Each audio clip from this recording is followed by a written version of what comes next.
I first began to move from being an evolutionist to being a creationist, and my dental students had challenged me, we began to look at the assumptions behind evolution, which I had never looked at before, was never taught. Now, an assumption is a guess. It might be a good guess. It might be an educated guess, but it's still a guess. All right, so the first assumption behind evolution is that what they call spontaneous generation occurred. Now, all that is when they say spontaneous generation in this context, all that means is somehow dead chemicals came to life. There was no life, and then all of a sudden, in some sort of primordial ooze, here comes something that's alive and is somehow able to reproduce itself. That's called spontaneous generation. Now, evolutionist Kirkett says that's an assumption. Now, why is that an assumption? Well, because they can't make it happen. With all of the sophisticated laboratory equipment we have today, with all of we have every kind of chemical you can think of, we have every kind of powerful computer. So on the campuses where I go, I'll say to the professors that are arguing against creation and for evolution, I'll say, okay, look, you've got those computers, you've got the laboratory equipment, you've got every chemical, mix them up, make it come to life. That's all you have to do. Because evolution assumes that that happened at one time in the past. All right, now, that's probably the first major assumption, that dead things can come to life. The second major assumption they make is, most of them make, there may be a few that don't think this way, but most of them say, that only ever happened once. So now you have the dead chemicals, somehow they come, now they're alive, but it only happened once. Now, why would they say, and why would they assume, which they do, and that's how Kirkett words it, their second big assumption is, hey, it only happened once, life from dead chemicals. Now, why would they say that? Well, because it is the probability of that happening is zero. I mean, just to get an amino acid to become a protein, let's say a simple protein, 200 amino acids. That would be a very simple protein. The probability of these amino acids, all left-handed, now keep in mind, if you throw in a right-handed one, you have to start all over again, all right? The probability of amino acids getting together, bonding together to become a simple protein is something like 1 to the 141st power. That's a minus 141st power, but so we're not thinking in fractions. That would be a 1 with 141 zeros after it. Well, some people believe there's only 1 to the 80th power electrons in the whole universe. So there aren't even enough possible ways to mix things to come up with a simple protein. And then you would have to somehow get only the left-handed amino acids. All right, so that's one of the reasons they say, well, it only happened once. Now, that's where they get their tree of life, where they say, oh, look at this. We have this one little cell, and now here comes everything out of this one cell. Here's your plants over here, and all your plants branching off, and over here's all your animals and your fish and all these kinds of things over here. But that's an assumption.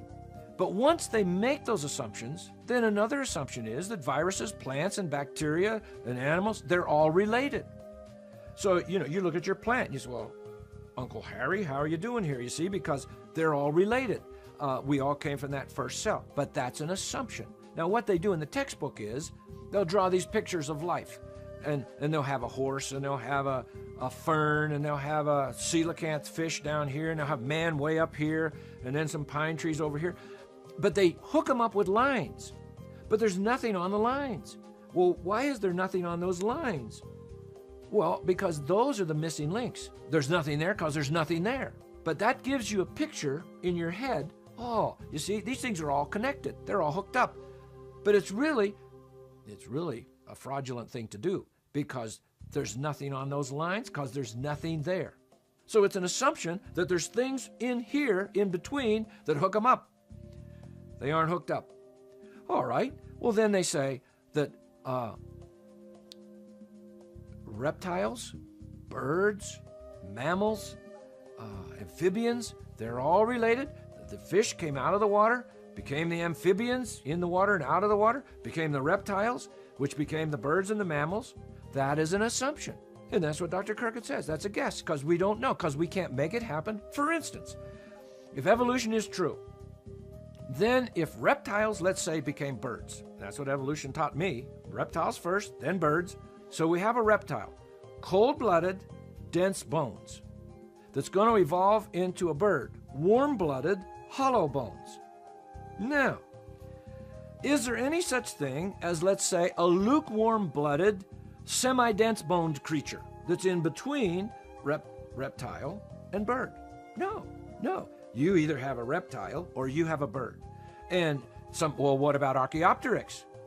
Oh no, the leading evolutionary thinkers now are telling us, no, that's a pure bird. That's a pure bird. As a matter of fact, they have birds now that they have found that are before the Archaeopteryx.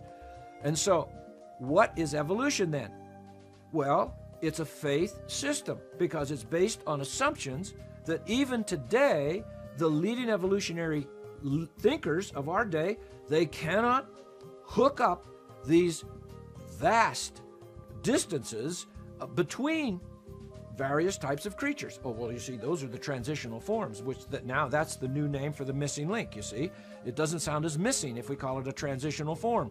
And so, well, those are the transitional forms. Now, we haven't found them yet, but we will. Give us enough time, we will. Well, what they are finding with the time they have is, and especially now with things like molecular biology, where they can actually go in and look at the molecules.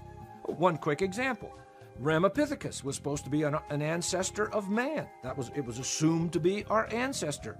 And then you have Vincent Sarich out there at Berkeley, and he does the molecular work, an evolutionist. And oh no, Ramapithecus is an ancestor of an orangutan. Well, it's still in some textbook as an ancestor of man, when it's been proven at the molecular level it has nothing to do with man. So this whole idea of Big Bang macroevolution is based on a whole series of pure assumptions. And so evolution then, in my opinion, and I was an evolutionist for the first half of my life, it is a faith system. If we're talking Big Bang to molecules to life to man. Exploration films, where curious truths and uncommon minds meet.